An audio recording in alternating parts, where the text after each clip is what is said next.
Gotta make a note of that one. Might come in handy someday. 10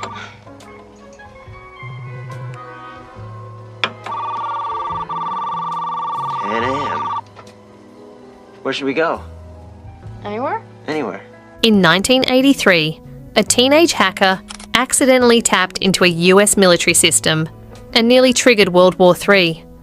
But what makes WarGames even more fascinating is that it didn't just entertain audiences, it actually changed how governments thought about computer security. The film stars Matthew Broderick as David Lightman, a smart but slightly mischievous high school student with a talent for computers. At the time, Broderick was just starting out, and this role helped launch him into major stardom throughout the 1980s. Not long after WarGames, he went on to star in Ferris Bueller's Day Off, which cemented him as one of the most recognizable faces of the decade. In the film, David spends his nights dialing into computer systems using his home setup, something that feels almost unbelievable today, but at the time, it was cutting edge. There was no internet as we know it. Everything ran through phone lines, and if you knew what you were doing, you could access systems that were never meant to be public. One night, while searching for new games, David stumbles across a mysterious system. It appears to belong to a game company, and when he logs in, he's presented with a list of games to choose from: chess, poker, and something called Global Thermonuclear War. Thinking it's just another simulation, he starts playing. But what he doesn't realise is that this system isn't a game at all. It's a military supercomputer known as WOPR, short for War Operation Plan Response. The WOPR system was designed to simulate nuclear war scenarios and help the military make decisions quickly in the event of an attack. The idea was to remove human hesitation, because in a real nuclear situation, every second counts. But there's one major flaw. The system doesn't truly understand the difference between a simulation and a real-world event. So, when David starts the game, the computer begins running a real nuclear war scenario and treating it as if it's actually happening. Inside NORAD, which is North American Aerospace Defense Command, alarms start to go off. Military officials scramble as radar systems light up, showing what appears to be incoming missiles. The situation escalates quickly, and for a moment, it genuinely looks like the United States is under attack. What makes this storyline so powerful is how believable it felt at the time. The Cold War was still very real, and tensions between the United States and the Soviet Union were incredibly high. People lived with the constant fear that a nuclear war could break out at any moment, whether by intention or by mistake. And interestingly, that fear wasn't completely unfounded. There were real-life incidents where false alarms nearly led to disaster.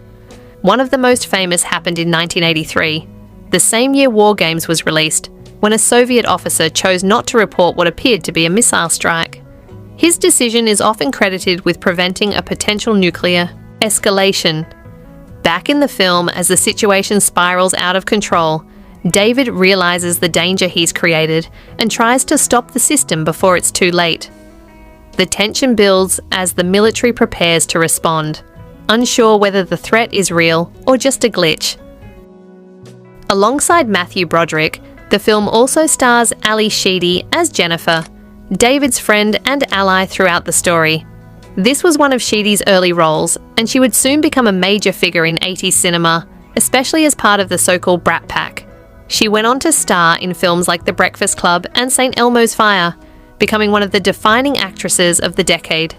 Another key role in the film is played by Dabney Coleman, who portrays a computer scientist involved with the WOPR system. Coleman had a long and successful career, often playing authority figures or slightly antagonistic characters, and you may recognise him from films like 9 to 5 and Tootsie. One of the most memorable elements of WarGames is how it portrays technology. At the time, computers were still mysterious to most people, and the idea that someone could access powerful systems from their bedroom felt both exciting and terrifying. And that's exactly why the film had such a strong impact. It tapped into a real fear that technology was advancing faster than our ability to control it. After the film was released, it reportedly caught the attention of President Ronald Reagan. After watching it, he asked his advisors whether the scenario in the movie was actually possible. When they looked into it, the answer came back. Yes, it was. That realization helped spark discussions around computer security and eventually contributed to the development of early cybersecurity policies in the United States. It's not often that a Hollywood movie directly influences government action, but WarGames managed to do exactly that.